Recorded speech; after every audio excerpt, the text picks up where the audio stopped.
Bosses are often staples of the games they are in. They represent the end goal, the final send-off to incredible levels, games, or even whole stories. A lot of my most fond memories of playing games are linked to boss fights.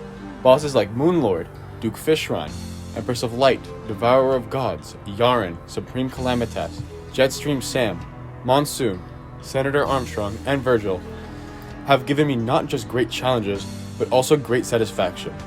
However, in my eyes, one boss stands above the rest. A boss that redefined what a boss could be. A boss that truly makes you question, not just the character that it is, but the world that they're in, and the role the player has in it. And of course, this boss is Minos Prime. I absolutely fucking adored this boss. Everything about it. The atmosphere, the music, the mechanics, and the pure power of it all. In a game like Ultra Kill, where speed and power are the norms, Minos Prime doesn't just break the ceiling, he removes the entire building. But the thing that makes this boss truly special is not a part of the boss itself. To fully grasp the narrative weight of Minos, we have to start at the beginning. So let's take a step back and look what a new player would see when they first set out to slay a Prime soul.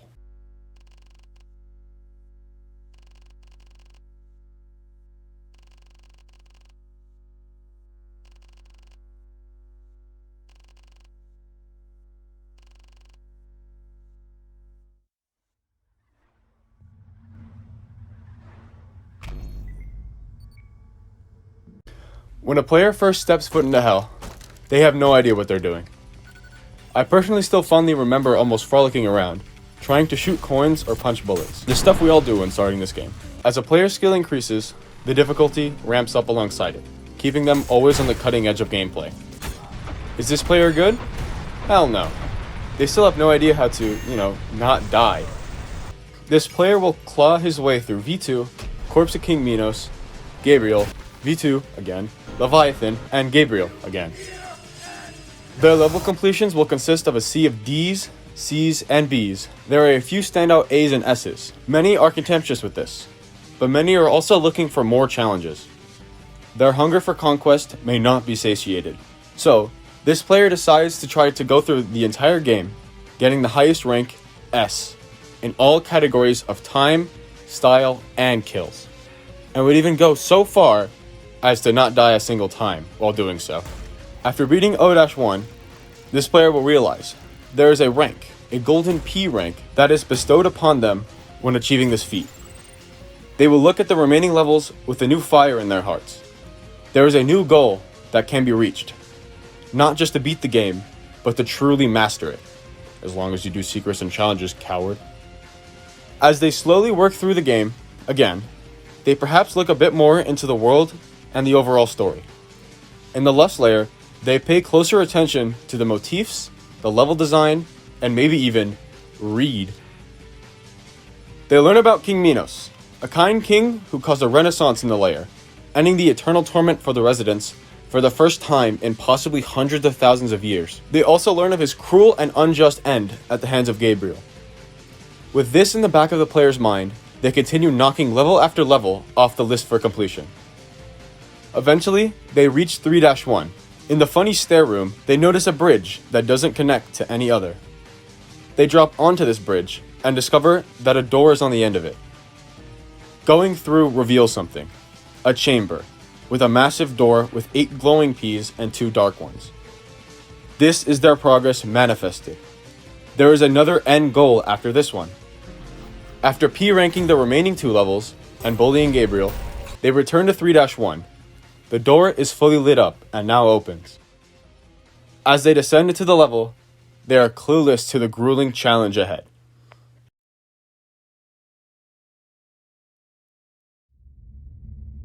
Dropping into the level, all that is shown to the player is a torch and a massive spinal staircase. A beautiful melody plays as you descend this staircase.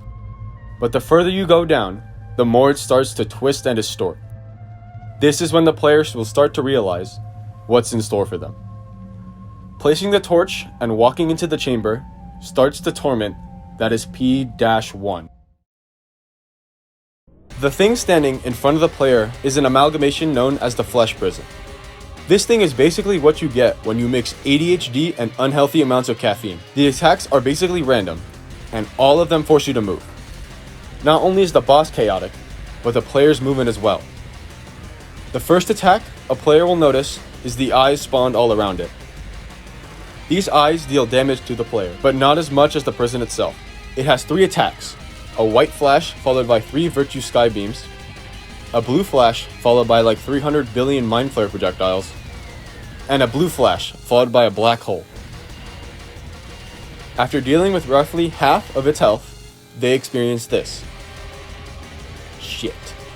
After using basically everything the game has taught them to simply survive, the boss just heals itself. It's kind of funny how bad this feels, even though this game likely has the most player self-healing out of literally any other game. After learning how to deal with the eyes, and the attacks, and keeping HP above 0, Flesh Prison finally falls. Congratulations! You've done it! You've beaten P-1. Go post your end screen on Reddit and get thousands of up... Wait a minute. What's that blue orb thing doing? Free at last. Oh, Gabriel. Now dawns thy reckoning, and thy gore shall glisten before the temples of man. Creature of steel, my gratitude upon thee for my freedom.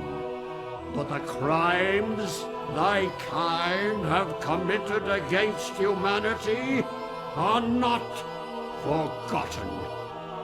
And thy punishment is death. Here's where the fun really begins.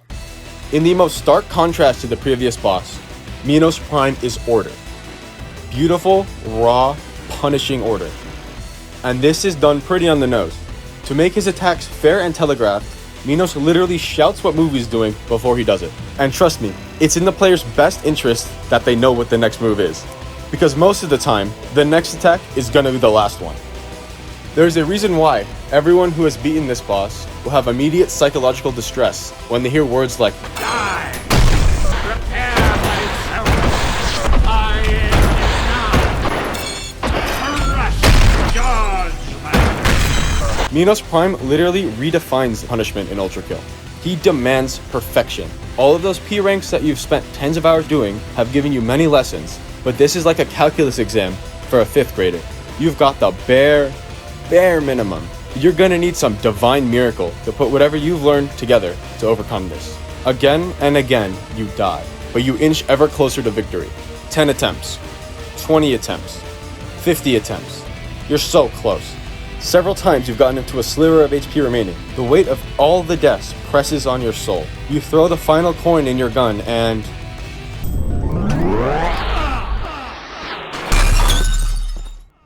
Forgive me, my children, for I have failed to bring you salvation from this cold, dark world.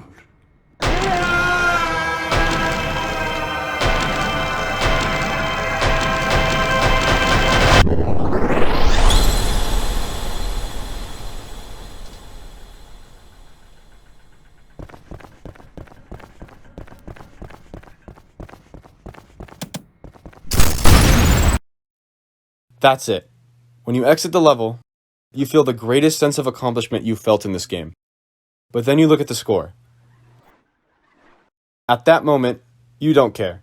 But after every passing day, the severe lack of gold around the level gnaws at your mind. So you brace yourself for judgment again as you go in for round 2. This is where you must master chaos. Flesh Prison is a boss you're gonna have to get very used to when P-ranking P-1. The more you die to it, the more you will learn. Nuking is a great way to clear the eyes. Saws do crazy damage if I put a magnet in the side. What if I jump on top of it, slam, shotgun swap, and knuckle buster punch all at the same time? As you control chaos, all that is left is order. You spend a lot of time with the song and truly realize the pain and suffering it contains. I mean, seriously, just listen.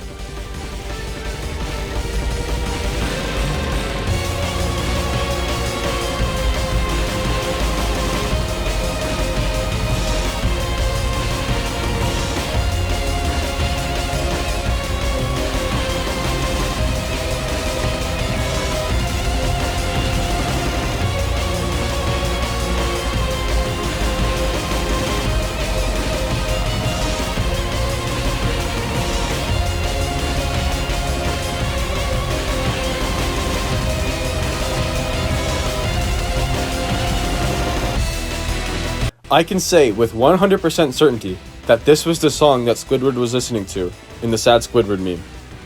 Also, it should sound familiar.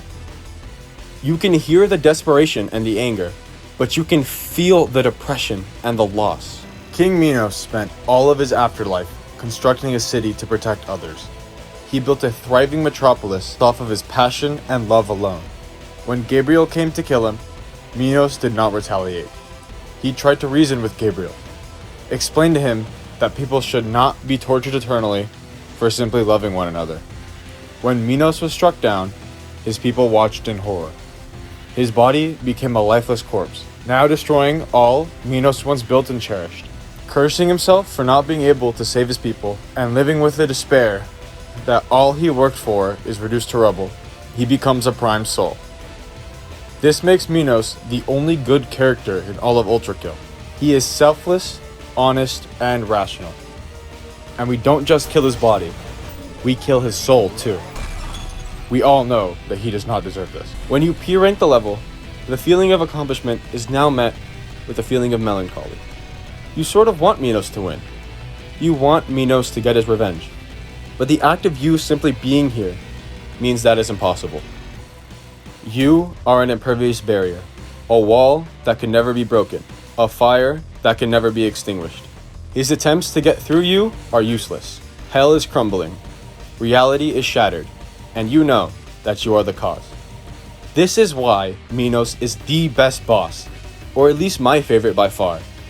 In a game designed to give the player a power trip, all of the bosses will find themselves annihilated. But Minos Prime finds a way to both absolutely kick the ass of the player and turn their feeling of power on its head. P1, both narratively and mechanically, shows the player just how far they've come. It's beautiful, it's tragic, but I would absolutely be lying if I didn't say it was fucking awesome.